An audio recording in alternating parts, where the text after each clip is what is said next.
Thank you for coming back to Great Books for Kids, reviewed by Michelle Marcotte. The Book of Elsie by Joanne Levy is about a preteen so excited about the upcoming Purim party to be held at her synagogue.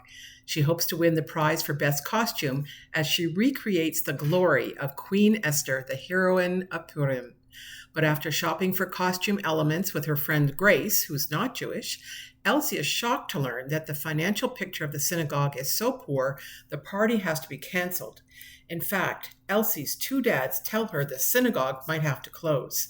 But Elsie has the great idea to turn the Purim party into a fundraiser for the whole community, which would also meet the rabbi's goal of doing outreach in the community.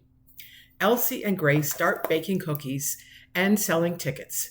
They're better at selling tickets than baking, though, in a funny scene where they tried to very untraditional fillings for the treasured cookie of Purim, the hamantashen. While selling tickets, the girls meet someone who objects to Grace, an African American, and Elsie, who's Jewish, being in his building. It's a shocking lesson, but there's more bad news to come. On the eve of the Purim party, with so many people looking forward to the party in the synagogue, vandals attack and destroy much of the synagogue. There can be no party.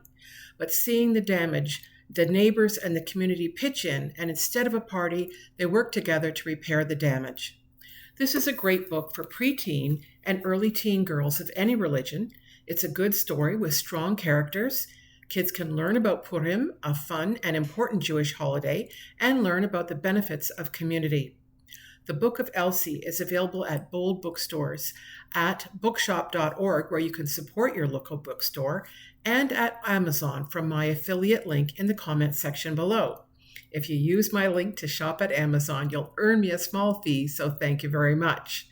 And thank you for coming back to Great Books for Kids, reviewed by Michelle Marcotte. Bye-bye.